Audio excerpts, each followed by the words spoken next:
आपको बता दें कि आज पीलीभीत शहर के कांग्रेस कार्यालय, जहां पर नगर अध्यक्ष अभिनय गुप्ता उर्फ गोल्डी बैठते हैं, उन्हीं के कार्यालय पर आज कांग्रेस के बरेली मंडल उपाध्यक्ष ओम प्रकाश अग्रवाल ने प्रेस कॉन्फ्रेंस का आयोजन किया, जिसमें उन्होंने ये बताया कि इलेक्टोरल बॉन्ड किस प्रकार से भारत के साथ धोखा है। साथ ही साथ उन्होंने ये भी बताया कि कांग्रेस के साथ किस प्रकार से वर्तमान सरकार अन्याय कर बॉन्ड से जुड़ी जानकारी सार्वजनिक करनी पड़ी तो भाजपा की 4 भ्रष्ट नीतियां उजागर हुई। नंबर 1, चंदा दो धंधा लो। ऐसी कई कंपनियों के मामले हैं जिन्होंने इलेक्टोरल बॉन्ड दान दिया और उसके तुरंत बाद उन्हें सरकार से भारी लाभ प्राप्त हुआ।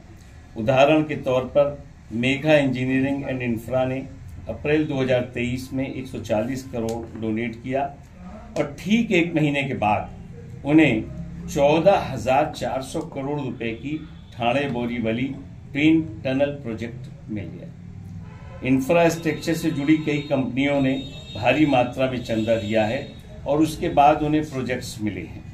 पिछले कुछ वर्षों में चंदा दो धंधा लो की तर्ज पर दिए गए कई बुनियादी ढांचे के प्रोजेक्ट्स में घटिया निर्माण सामग्री होने के कई मामले सामने आए हैं। गुजरात के मोरबी का झूला ब्रिज इसका एक ज्वलंत उदाहरण है, जिसके टूटने से सैकड़ों लोगों की मृत्यु हो गई। कोर्ट द्वारा इस योजना को खारिज करने के बाद कांग्रेस पार्टी का मत सत्य साबित हुआ। सुप्रीम कोर्ट ने इस योजना पर ताला लगाकर ये सिद्ध कर दिया कि भाजपा चोर दरवाजे से चंदे के धंधे का काला खेल कर रही थी। यही नहीं, मोदी सरकार एसबीआई को कोर्ट के आदेश के बाद भी इलेक्टोरल बॉन्ड से संबंधित सूचना को साझा करने से रोक रही थी। सरकार सारी सूचना को आगामी 30 जून तक यानी चुनाव संपन्न होने तक छुपाने का प्रयत्न कर रही थी, लेकिन कोर्ट के दबाव के बाद जब एसबीआई को इलेक्टोरल बॉन्ड से जुड़ी जानकारी सार्वजनिक करनी पड़ी तो भाजपा की 4 भ्रष्ट नीतियां उजागर हुई। नंबर 1, चंदा दो धंधा लो। ऐसी कई कंपनियों के मामले हैं जिन्होंने इलेक्टोरल बॉन्ड दान दिया और उसके तुरंत बाद उन्हें सरकार से भारी लाभ प्राप्त हुआ। उदाहरण के तौर पर मेघा इंजीनियरिंग एंड इंफ्रा ने अप्रैल 2023 में 140 करोड़ डोनेट किया और ठीक 1 महीने के बाद उन्हें 14,400 करोड़ रुपए की Thane Borivali twin tunnel project मिल गया। इंफ्रास्ट्रक्चर से जुड़ी कई कंपनियों ने भारी मात्रा में चंदा दिया है और उसके बाद उन्हें प्रोजेक्ट्स मिले हैं। पिछले कुछ वर्षों में चंदा दो धंधा लो की तर्ज पर दिए गए कई बुनियादी ढांचे के प्रोजेक्ट्स में घटिया निर्माण सामग्री होने के कई मामले सामने आए हैं। गुजरात के मोरबी का झूला ब्रिज इसका एक ज्वलंत उदाहरण है, जिसके टूटने से सैकड़ों लोगों की मृत्यु हो गई।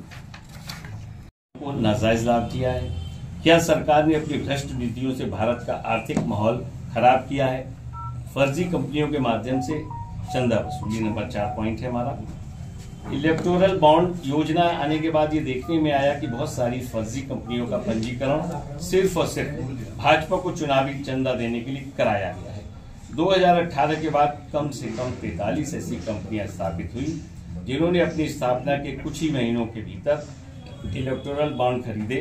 इनमें से कई ऐसी कंपनियां हैं जिन्होंने अपनी शेयर वैल्यू के कई गुना अधिक चंदा दान किया है। उदाहरण के तौर पर क्विक सप्लाई चेन लिमिटेड की मालियत 130 करोड़ रुपए है और इस कंपनी ने 410 करोड़ रुपए का चुनावी चंदा दिया है। अप्रैल 2019 में लोकसभा चुनाव के दौरान दिल्ली स्थित हब पावर नामक कंपनी ने चुनावी बांड के माध्यम से 95 लाख का दान दिया। दिल्ली सरकार के जीएसटी विभाग ने स्वीकार किया कि हब पावर एक फर्जी कंपनी थी, जिसे कथित तौर पर धोखाधड़ी करने के लिए स्थापित किया गया था। सवाल, फर्जी कंपनियों के खिलाफ अभियान छेड़ने का दावा करने वाले मोदी जी क्या फर्जी कंपनियों के माध्यम से चुनावी चंदा लेते हैं? मोदी जी न खाऊंगा न खाने दूंगा, मगर चुनावी इलेक्टोरल बॉन्ड घोटाले के बाद उनका ये जुमला दिखावटी साबित हुआ। असल में मोदी राज में भाजपा ने 10 सालों में खूब खाया और अपने लोगों को खिलाया। इलेक्टोरल बॉन्ड घोटाले के बाद भाजपा पूरी तरह से बेनकाब हो चुकी है। हम लोग कर देंगे।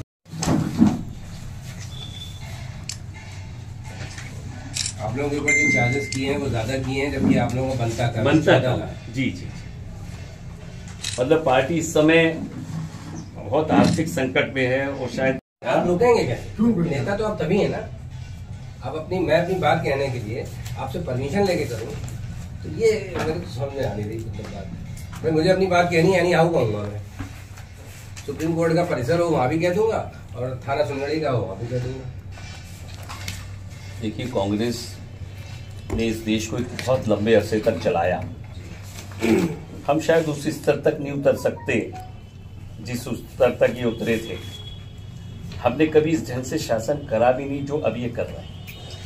इस लेवल तक कभी नहीं गए, ना जा सकते थे, भविष्य में भी नहीं जाएंगे। कल दिल्ली में जो हुआ, कल जो दिल्ली में हुआ, क्या इसे कोई अच्छा कह रहा है?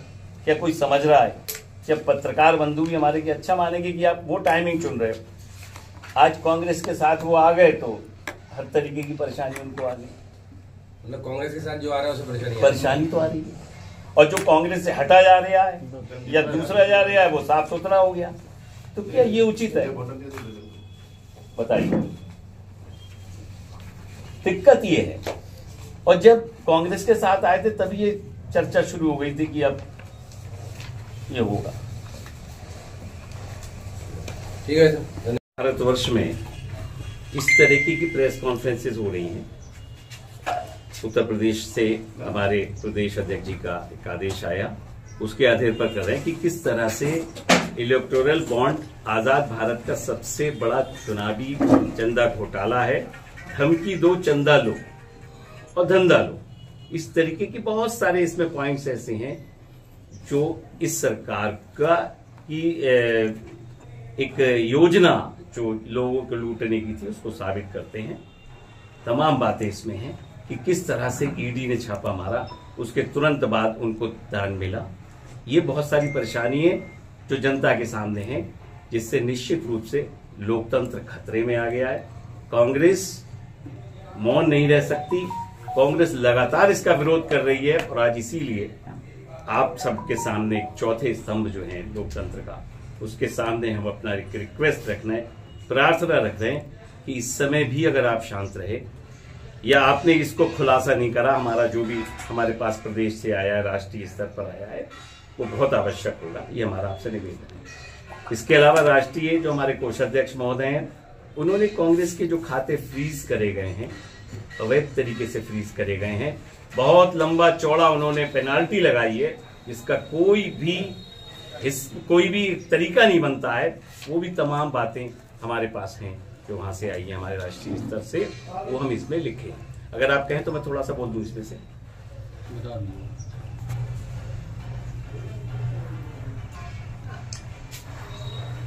कि किस तरह से लोकतंत्र के ऊपर हमला हुआ है, किस प्रकार से कांग्रेस पार्टी के बैंक खातों के ऊपर हमला हुआ है, और ये कोशिश की जा रही है कि फाइनेंशियली कांग्रेस पार्टी को पंगु बना दिया जाए। ये केवल कांग्रेस पार्टी के खातों पर नरेंद्र मोदी सरकार का हमला नहीं, बल्कि भारत के लोकतंत्र पर हमला है।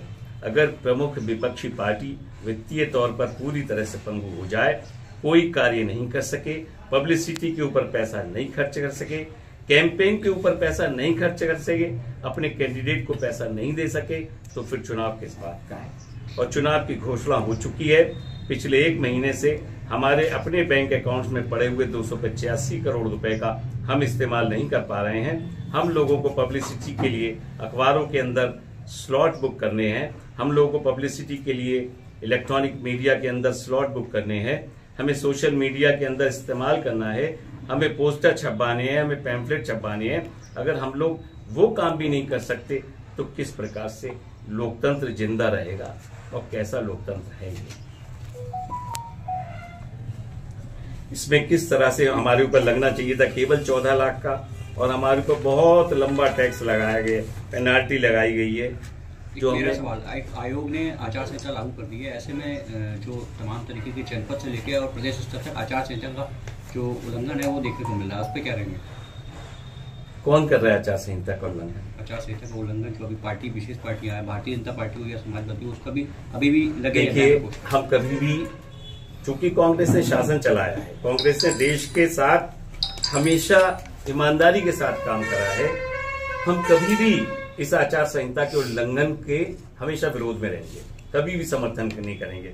और कांग्रेस की तरफ से कभी भी आचार संहिता का उल्लंघन नहीं होता है, न भविष्य में कभी होगा। भाजपा के भी कई सारे बैनर पोस्टर लगे, उस पर क्या करेंगे? इन्हें हटवा देना चाहिए। तो आप लोग मांग क्यों नहीं उठा रहे? नहीं, हम लोग मांग उठा रहे हैं, लगातार बोल रहे हैं। हमारे जिला कल जहाँ इलेक्शन कमीशन में भी गए और हमारे जिला अध्यक्ष, शहर अध्यक्ष, ये सब लोग लगातार बोल रहे हैं कि क्यों लगे हुए हैं इनके बैनर। जब हमारे कांग्रेस के हट गए तो आपके भी हट जाना चाहिए। कार्यालय तक के हटवा गए। आप इस कार्यालय में बैठे, बाहर से आए, यहाँ तो हमारे पास लगे हैं जो भी है, लेकिन बाहर से बिल्कुल हटवा दिए गए।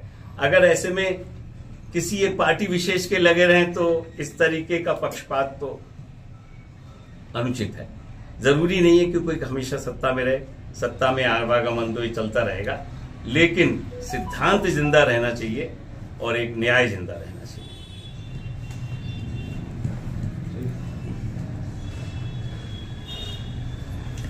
ये लोग